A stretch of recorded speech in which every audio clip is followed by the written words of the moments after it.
Hello everybody, my name is Dratnos, and welcome to a new type of video that I'm going to try out here.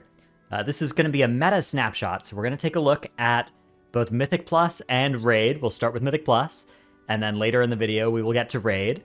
And we're just going to talk about what's doing well in the tank healing DPS side of things. I'm going to do a little bit of looking at the lower levels and the, all Mythic Plus levels, the normal and heroic Raid, but mostly we're going to be focusing on the highest keys, the Mythic Raid, that side of stuff, rather than the lower end of things. And I think an important TLDR here as well is that a lot of stuff is looking good. This is one of those seasons where most, if not all, specs are doing pretty well and can do their jobs very effectively.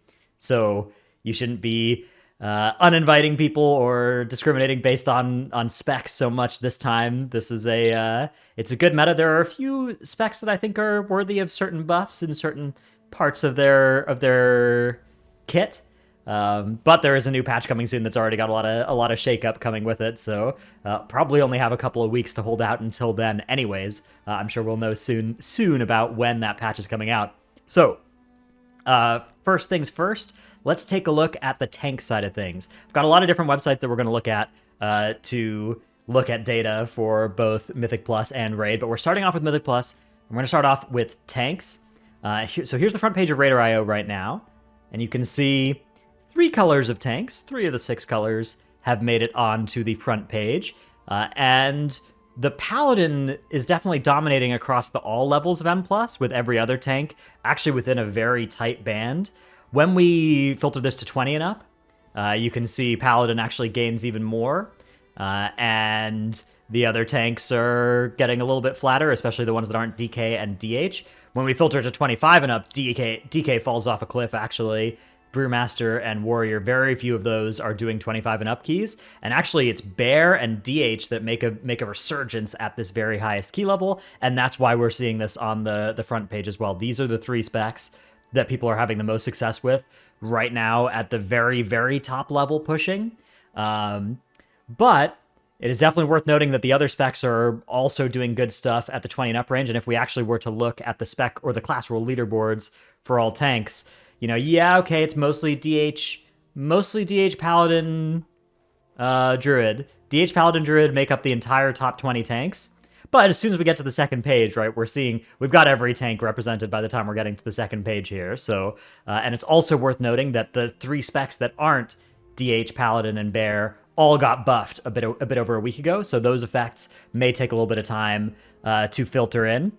Here's another site we can use to look at some of this as well. This is the UGG tier list. It's data generated, and it looks at popularity, but it also looks at parses. So this looks at Warcraft logs parses, I think, of dungeon runs, and so it can actually look at DPS and HPS as well. These metrics, there's a few problems with using this for Mythic Plus.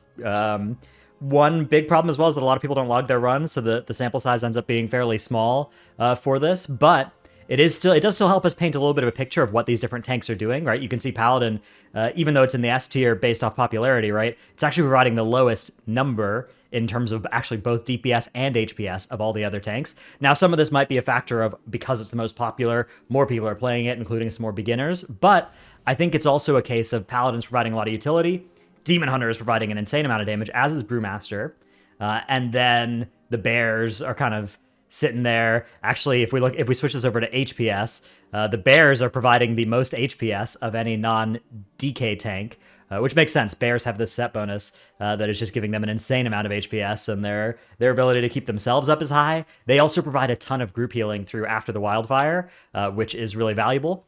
One thing I've been feeling about this season is that survivability has felt like the main thing that is gating you from from timing keys. It feels rare that you're losing DPS checks. It feels very common that you are dying or that your group is dying. So the off-healing and group utility of Paladin, but to a lesser extent Druid, I think is really valuable this season. Demon Hunter just provides so much damage, and that raw power as well is, I think, part of the reason we're seeing it, and that's you see now is pushing on Demon Hunter and is occupying much of the front page as a result. So that's the side of tanks in M+. Let's take a look at the healing metagame right now. So if we look at all Mythic Plus levels right now for healers, you can see every healer spec across all keys is doing above 10% representation, 7 healer specs. So the average should be around 15%. Hang on. Calculator. 15 times 7 is 105. Yeah, so a little bit under 15% would be the kind of fair cut for each spec, although there's 2 pre-specs, so I don't know how you want to factor that in. And every spec is mostly more or less around there. Mistweaver is less popular than the other specs. I would caution that Mistweaver often does especially poorly on popularity compared to how strong it actually is. This is just a spec that not a lot of people play. That doesn't mean it's not good. I think that Mistweaver is actually quite good right now. And I think that the healer balance is also quite good right now. If we look at the front page here, it takes of the top. So this is a duplicate group, or this is a duplicate person, right? And this is a duplicate person. But the 5 top healers, without counting duplicates, are 5 different specs, right? Which is crazy. Obviously, there's some people that are in here twice, but you filter that out, and there's five of the 6 healer classes up in the top here. The only thing that is missing is the monks. So it is looking really, really good for healers as well. Again, this if I made this video in many other seasons, there would be 2 healers on the front page, and it would. So this is the all levels. Let's see what happens when we filter this to 20s and up. 20s and up, you see Mistweaver actually is still losing out on representation compared to the all levels. And everything except for like Resto Shaman is kind of losing some ground to Resto Shaman there. But then when we filter to 25 and up, there's some interesting stuff happening here. So first of all, Holy Priest, all the priests are just playing Disc in the really high keys. Mistweavers are still losing even a little bit more of a percentage share of the metagame. And then actually Holy Paladins experience a bit of a resurgence at the very high end. And you can see there are several Holy Paladins filtering up our top 20. So if we switch this over and we just take a look at the top healers right now, and you can see, yeah, we've got 4 Holy Paladins on the front page. We got 3 priests, bunch of shamans, like 10 shamans or something, a couple druids, and a couple evokers, 3 evokers as well. You have to go a little ways to find a monk, but everything else is doing pretty well near the top here. So maybe an argument for some Mistweaver buffs, perhaps to be made from this. But again, I would caution, and I would say that Mistweaver, monk in general, and Mistweaver in particular, is just it's not a popular class or spec, and it kind of has been that way since it came out in MoP. If you look at popularity, even when Windwalker and Brewmaster are good, like a lot fewer people play them. Just not a class that ever really like took off in terms of having a lot of people maining it. So we go and look over at the UGG tier list again. You can see a pretty similar story here. They're saying Resto Shaman at the top here off the back of very high popularity among the runs they're looking at. If we look at the HPS, HPS in M+, again, a little bit of a fake metric, right? Because you can only heal as much as there is damage that has been done, right?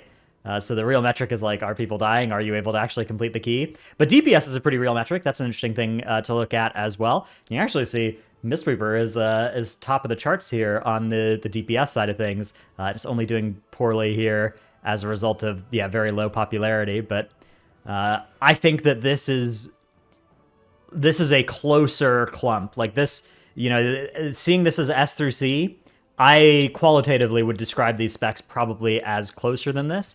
And I also think qualitatively Holy Paladin is probably a spec that it looks worse in the data than it actually is doing, like at the very, very top end, the amount of people choosing it as their push healer this season.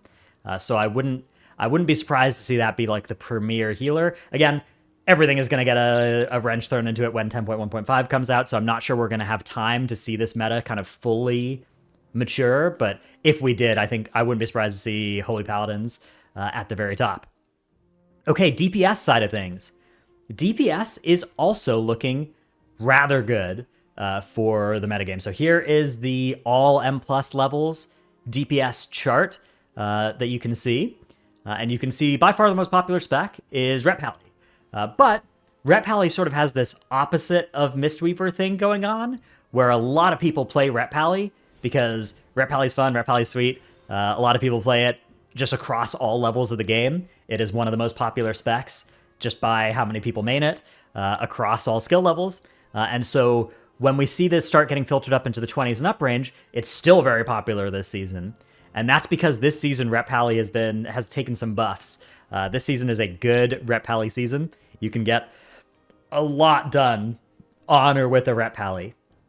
However, when we filter up to the 25 and up level, you can see all of a sudden the Rep Pallies do kind of stop showing up at the very highest keys as one of the most popular specs. It looks like it's in a tie for 5th most popular spec with Fury Warrior right now in the 25 and up range. Now, note, the sample size here of number of specs in the 25 and up key range is still fairly small. Something like a 23 and up button would be really useful for this video, but soon the 25 and up button is going to be nice because soon there's going to be a lot more 25 and ups being done. But as of right now, we can look at the front page as well to get a little bit of an idea of what the DPS metagame is. And this sort of tells you the same story that is being told by the front, or by this graph, right? There is one outlier, and that is the Shadow Priest. The Shadow Priest is unbelievably good damage. It's providing solid off-healing as well in the form of Empiric Embrace, but it also provides Mass Dispel, and there are several dungeons in which if you don't have a Mass Dispel, it feels like you are, trying to escape quicksand dealing with some of these bosses. Stuff like the last boss of Uldaman, Legacy of Tyr, stuff like the trash before the last boss in Uldaman, Legacy of Tyr, some Halls of Infusion areas as well. Mass Dispel is a massively powerful effect. And you can see the groups that aren't running the Shadow Priest on the front page here are running a Disc Priest, right? You have to go fairly far down here to find a group without a Priest entirely. Let's go on an adventure together and see where that is, actually. I'm curious. Nope, the top 40 runs all seem to have Priests, unless I've missed one. Here is the top run without a Priest. So there's my guildie, actually, Timbermaw S, doing a 44 under Rot. And they were doing that one without a Priest, but the top 43 runs all include a Priest, and the Priest slots really well into that DPS slot. You're also bringing Power Infusion, and there's a lot of other specs that love Power Infusion this season that you can get some good value out of. What other specs are we seeing a lot of at the top here? So here's the 25 and up range. Subtlety Rogue is the second most popular spec at this level, although you can see on the front page here, especially in the very top runs, there's actually not that many, but once we start getting down to runs 15 through 20, we got 4 different sub-rogues showing up here. So sub is the premier spec for rogue and high keys. There was a couple of outlaw rogues that have done it, but 72 sub-rogues and 3 outlaw rogues have done 25 or higher keys, and sub providing a lot of control. Not a good power infusion target, so whoever your third DPS is, that's not the rogue or the priest, is going to be receiving the power infusion in these comps, but stuff like a Balance Druid can take a power infusion pretty well, especially when it lines up with their stuff. And yeah, you're looking at a spec that offers a lot of control. Shroud is kind of back in this season. It's not, you don't need Shroud to play these dungeons, but I would say it's good in more dungeons than it was last season. Last season, Shroud felt pretty cosmetic in a lot of dungeons. But here this season, there's a lot of places where you can get some good value out of stuff like Shroud. Then we have actually Balance Druid taking the third slot. Balance is another one of those specs that a lot of people play, sort of like Rep Pally. But you can see in the top here, we've got Gingy playing it this season on Now's team. But we also have 2 other Balance Druids in some top 20 runs. This is a spec that excels, especially on the fortified weeks. If we look at these runs, I guess there's not very many tyrannical runs currently on the front page, but I'm not also surprised to see that all of the Balance Druid runs are on fortified week. Balance Druid really good at that big AoE situation. A little bit less exciting on single target, but still not bad. A lot of Mythic Plus specs.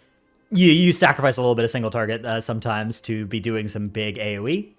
And then up next, we have the Enhancement Shaman. So this comp here of Shadow Priest, Enhancement Balance is what Now's group was running here on some of these runs. And the Enhancement Shaman being played by Clix in there, but we also have Flozy, Petco. Actually, Petco's playing Ellie. But we have a bunch of people playing Shaman on the front page here, including 2 Ellie Shamans, but a bunch of Enhancement Shamans as well.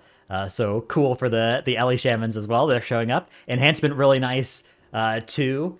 Both Shaman specs providing some off-healing cooldowns. I think it's no surprise. You have 3 off-healing cooldown DPS in Now's group here, which is really potent, especially if your tank isn't the druid or the paladin that's providing that kind of off-healing value itself. And yeah, that spec's definitely performing. And then we got Rep Pallies, Fury Warriors, Fire Mages, Havoc Demon Hunters, rounding out our specs that are seeing 5% or above representation in the 25 plus keys, with Dev Evokers just behind. I think Dev is actually really, really good as well. We have 2 Dev Evokers in our top 20 runs, and I wouldn't be surprised to see more of them showing up. That is a spec that is very good. Not a lot of people played it last season, and I think it's one that people are going to be learning. If we take a look now at the DPS tier list, we can see pretty similar things here. Rep Pally is up in the top based off of high popularity. Shadow Priest is doing great. Actually, it looks like it's doing the best on DPS and on popularity, so Shadow Priest a clear winner.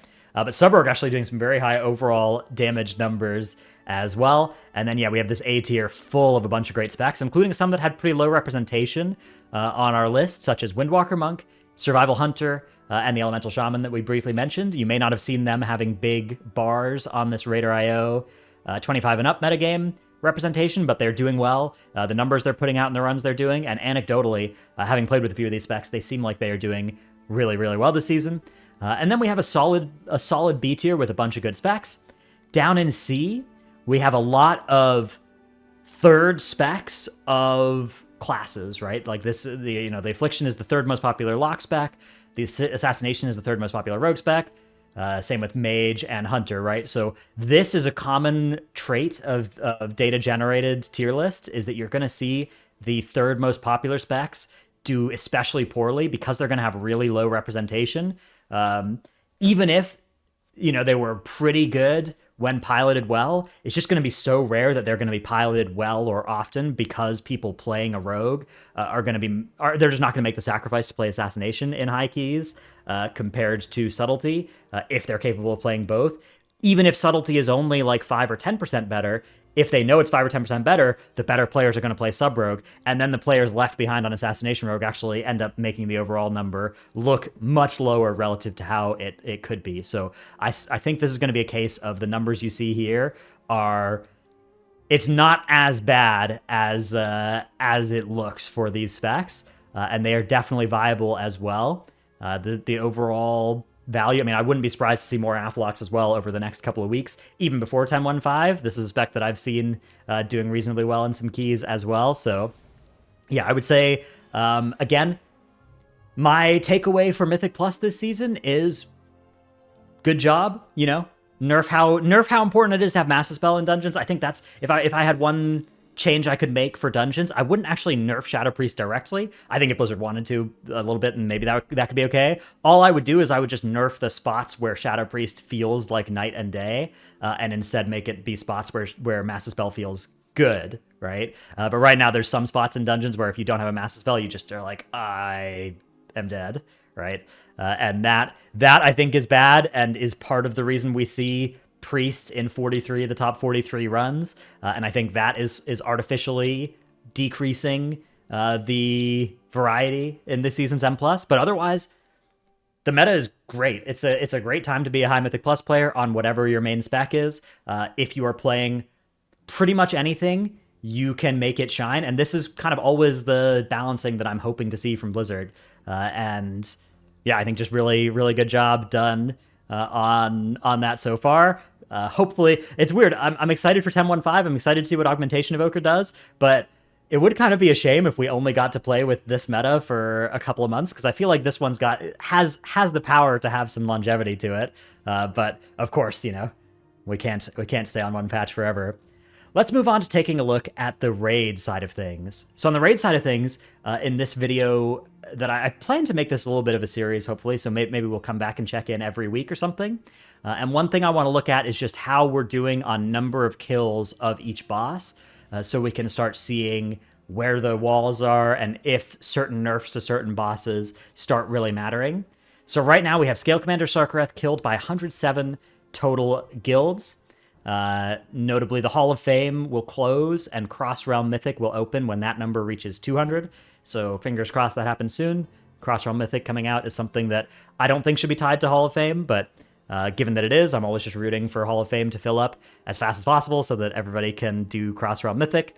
Start doing some Mythic first 3 pugs, or trying them at least. You know, have the option to try. I don't see why that needs to be gated.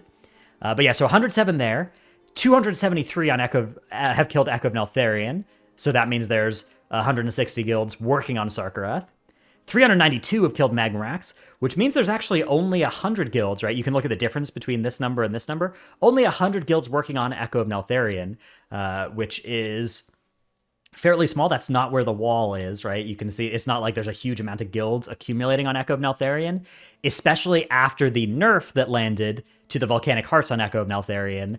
That is has been helping a lot. Now, one stat we can use to look at this is a stat called progstats.io. And this is a pretty cool stat that makes these cool graphs. And you can see here the kill date versus number of kills. You can see the Echo of Neltharion graph. It's reasonably, you know, it's on a reasonably kind of linear, but with steps. You can see kind of where the weekly resets are on these graphs. But you can see a lot of kills came in right around here, which I believe is when the Volcanic Heart nerf ended up coming in to that encounter. Which, that was a good nerf. That mechanic's stupid. You can see some of my previous videos, some videos such as the one about private auras, to talk more about that specific mechanic and all of my thoughts on it. That's just deeper in the channel, which if you haven't, by the way, go and subscribe and stuff, and like this video and all the videos that I've ever put up. Much appreciated. But yeah, so Echo of Neltharion not proving to be a huge wall. Sarkarath also, we've got a fairly, I would say, reasonable, normal-looking curve. We could compare this to something like a Jailer curve to show what it looks like. Like, this is, I guess, zoomed in, it wouldn't necessarily look this rough, but a curve with this low of a slope to what Jailer had is what signifies, like, a really, really hard encounter. And then you see where these nerfs come in, these hotfixes come in, and all of a sudden you see these spikes, and the curve getting a lot more upwards tilted. That's what I think is bad to have. I think you want to have more of a smooth curve that indicates that guilds are killing it based on progressing it and getting good, not based on fighting a really, really hard boss, 100 pulls, and then having it get nerfed and killing it the pull afterwards, which is a very unsatisfying experience, and is something that I think hopefully they're going to be able to avoid this time around. That's not to say I don't think there are some nerfs that are owed to this raid. Certainly not to Magmarax. Magmarax is another boss where we have most guilds that reach Magmarax kill it reasonably quickly. There are 100 guilds that are working on Magmarax right now, but I suspect that most guilds that have gotten to Magmarax after killing Zaskarn are going to be able to kill it reasonably quickly. That's going to be less true now that Zaskarn has been made into a very light DPS check, because it is possible that you can just kill Zaskarn, but not have the DPS for Magmarax. And Magmarax is mostly a DPS check boss. It's not really there's not really much mechanical intensity to it, and you can see the pull counts for this boss kind of clustering. The most popular pull count for this boss is in the 25 to 30 range, with most guilds killing it in one night of prog time. But there are some guilds, and you know, these charts often make you feel really bad if you're one of the outlier guilds. So let me just say, it's happened to all of us. We've all been the outliers on these graphs. That happens. Yeah, you know, some days you get a boss, some days the boss gets you. That's how this goes. So most guilds, though, are having a reasonably easy time with Magmarax. Here's a look at Zaskarn. Zaskarn, you can see, had a graph that was fairly low slope at first here. And then everybody was like, hang on a second. You don't have to do any of the mechanics on this fight. You can just kill the boss. Whoop! 150 guilds killed the boss. And then Blizzard was like, hang on a second. We want you to do mechanics to kill this boss, which was an awful idea because that boss's mechanics suck. But they made that change, and now you can see the chart has kind of leveled out again, with guilds killing this at a reasonable rate. This is a boss I wouldn't mind seeing nerfed because I think it's really bad, and people progressing it are not having fun, and that sucks. The boss sucks, and they should change that. But I understand that they don't want to make the raid fall over too quickly or something, so I think this is a good candidate for boss to nerf just because it's not fun to play, though. So you can see if we look at this, there's 100 guilds working on Magmarax. There's 500 guilds currently in Zaskarn prison, with Rashok dead and working on Zaskarn, and there's 1,000 guilds working on Rashok. So Rashok and Zaskarn right now are where the bulk of mythic progression is happening. Of the 4,000 guilds that have killed one boss or more, almost half of them are currently working on Rashok or Zaskarn. Only 100 of them are done with the raid. And, a few thousand have just done... Oh, yeah, 2,000 haven't done Forgotten Experiments yet and have maybe just messed around with the first 3 bosses or are taking their time very slowly to work their way through the raid and are just farming the first 3 and, doing heroic and gearing up and stuff, or progressing Forgotten Experiments. Forgotten Experiments progression, that boss is not free by any stretch, especially for a lot of the guilds reaching it now. But yeah, you can see with Rashok again as well. Even though it's a really hard boss, a lot of guilds are walled on it.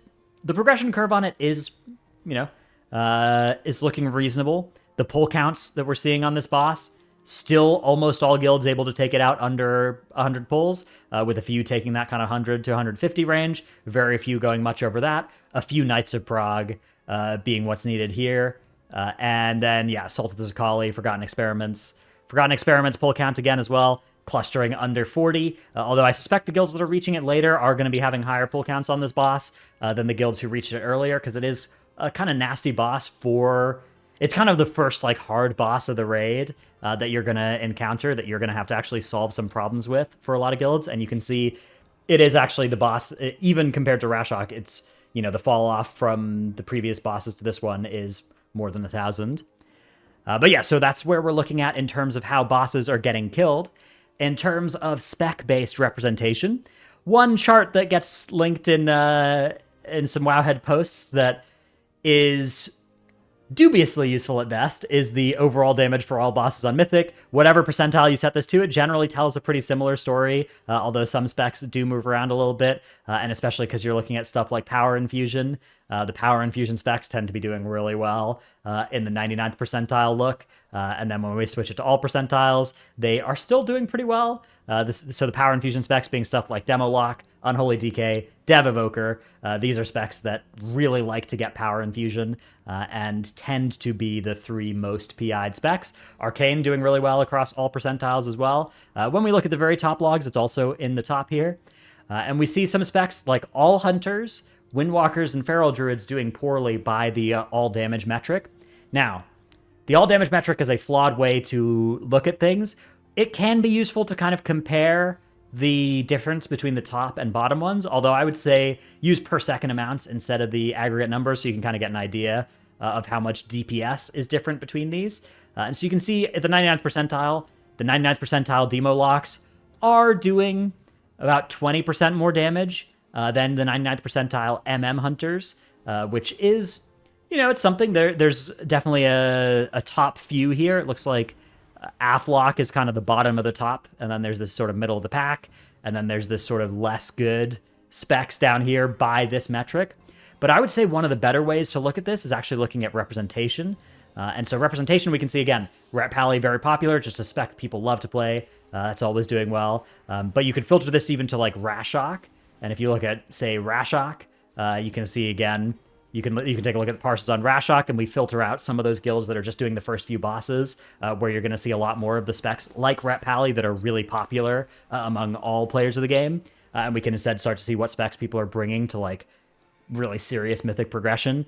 Guilds that have killed Rashok, right? If you've killed Rashok, you are in the top 1,000 right now, which is very high, right? Very few guilds have done that. And of the guilds that have gone there, a lot of warriors. Warrior currently the most popular class, or Fury Warrior the most popular spec.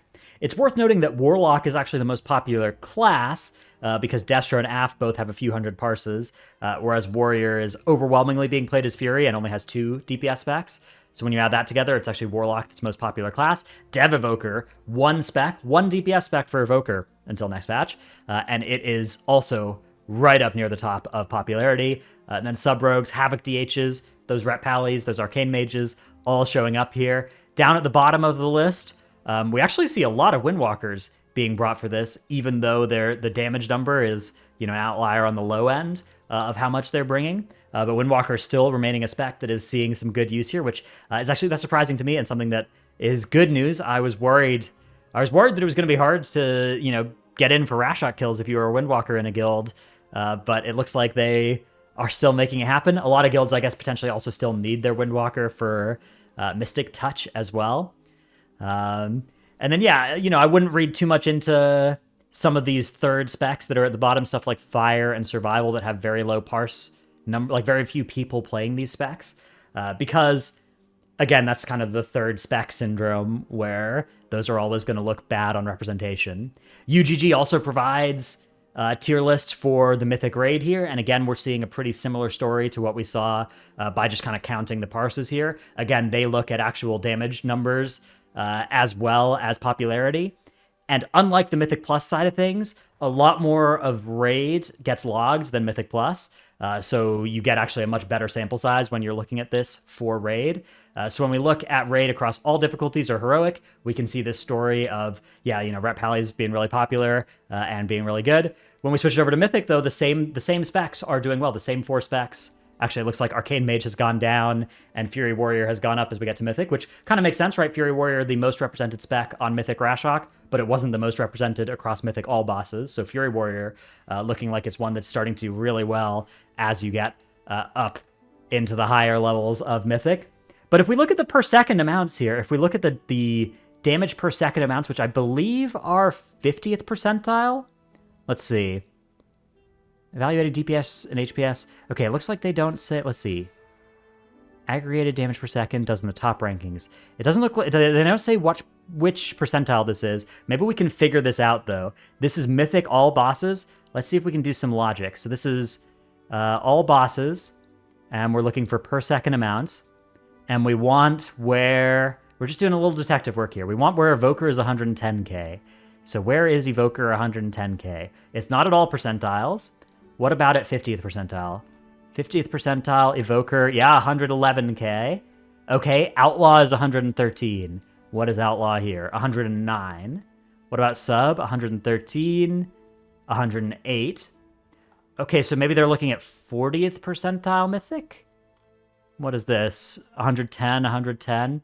Okay, so somewhere around kind of the middle of the pack. Maybe they are actually going through all these percentiles and averaging them or something. Or maybe they're only looking at certain, maybe they're weighting some bosses differently than others, because maybe they just have a different weighting formula for how many. Either way, it looks like they're not looking at like those max percentiles, right? Because if we were looking at the very, very top percentiles, you would see stuff like the Demo Lock and the Unholy DK shooting ahead of a bunch of these other specs in terms of the DPS number that you're seeing here, because of that really good under optimal circumstances with power infusion phenomenon, right? When we're looking at all percentiles, or I guess when we're looking at 50th percentile, versus when we're looking at 99th percentile, a very different story gets told about some of these specs, especially the PI recipients, the cooldown-oriented specs. Whereas when we're looking at 50th percentile, it's actually Outlaw Rogue that's doing good, because Outlaw Rogue doesn't have any cooldowns. Outlaw Rogue is they're just vibing, they're doing their thing all the time, and so they are a lot less, they have a lot less of a care about that.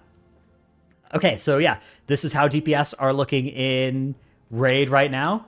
This list pretty much lines up with how I would describe it as well. I would probably, in terms of, if I was thinking about like what is most valuable to a Raid comp, I would probably dock the Rep Pally. I think they have Rep Pally up here due to its very high popularity.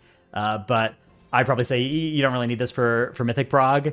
It's good. It's a good spec, but I would say it's like, this season, it's felt like to me like Evokers, Priests, Warriors, Warlocks, although there's 2 Warlock specs, so it's kind of normal that they're kind of both eating some of the oxygen from each other. Mages, those have been kind of the ones that have felt really good. Moonkin, I'm surprised to see this high up in the tier list here. If we look at the Warcraft log stats, the damage numbers and actually the representation numbers for Druid, for both Druid specs, are fairly low compared to usual tiers. You do need one. You need a Druid for Mark of the Wild in your comp, but it seems like most of like the top guilds are playing exactly one. A few guilds still are playing more, especially the guilds that are, working on Sarkareth now. I've seen some that are playing more, but early Sarkareth kills you're looking at one Druid. And the question is it a Boomkin? Is it a Feral Druid? Is it a Resto Druid? Is it some other kind of Druid? How are you getting your Mark of the Wild? But you don't really want to play a lot of them this season. Tanks in Raid. Tanks in Raid are also... So early on, we saw pretty homogenous tanks among the World First race. In terms of damage numbers, we're seeing a similar story to Mythic Plus, where Vengeance is doing a lot of damage. It's actually Guardian that's second in damage here, but in terms of number of parses, Guardian is very low, so it's got a much lower sample size than these other ones, and it's got a much more devoted player base that are, on average, I would say probably better. Whenever you have a really small but dedicated community for a certain spec, that it often ends up, in some cases, making it look worse, and in some cases, making it look better. And it's kind of hard to differentiate. But with stuff like tank damage, Guardian has always done well because there's a few hundred or thousand like devoted Guardian players that just always play Guardian and play it really well and are like shifting into Minkin form, doing a bunch of damn. And yeah, I think that spec is also good this season. But I would say, yeah, Brewmaster. This is a case of if you look at the popularity, the two most popular specs are the two lowest on the 50th percentile damage here. When we look at 99th percentile damage, much the same story again, right? Pretty much the same order of specs here. Whatever percentile you look at for tanks, you end up seeing a very similar story. Blood Decay near the very bottom of the chart here, but that's a spec that's providing a ton of utility and being brought as the second most popular tank. They did buff its damage recently as well, and I'm not sure all of these logs include that. Some of these may have been before then, but it is still a spec that could probably use some more love on the damage side of things. And then over in the healing side of things, Holy Priest has really dominated Disc Priest, but of the other healing specs, they're all showing up reasonably well. So if we look at healing and we look at healers, you can see in HPS, yeah, Disc is a little bit lower than the others, but everything is within a pretty close range here. And if we look at popularity, Holy Priest is dominating. Many comps are playing multiple Holy Priests. Disc Priest is out. People are not playing Disc Priest. But a lot of that is, again, Priest has two, healing options, right? And so there are a lot of people that could play Disc that are just playing Holy instead on that same character. And that is going to make Disc look worse than it is because of that phenomenon. None of the other healers have that. Mistweaver also not looking very popular. But when we look at the other four healers, they're all within a few thousand parses of each other. And this is true when we look at the comps at the top of the Race to World first as well. Let's see, race summary. Here's the first guilds that have killed Mythic Sarkareth, right? 2 Holy Priests in basically every comp.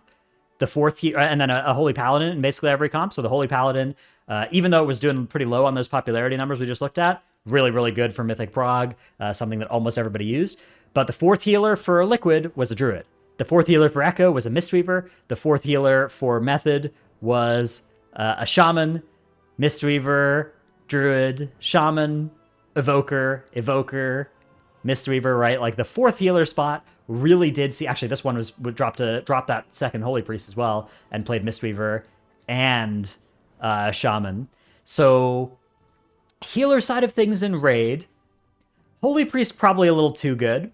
The Holy Paladin mandatory raid spot situation as well is something that has basically been true at least since BFA. I remember there's just always been at least one Holy Paladin in like every comp.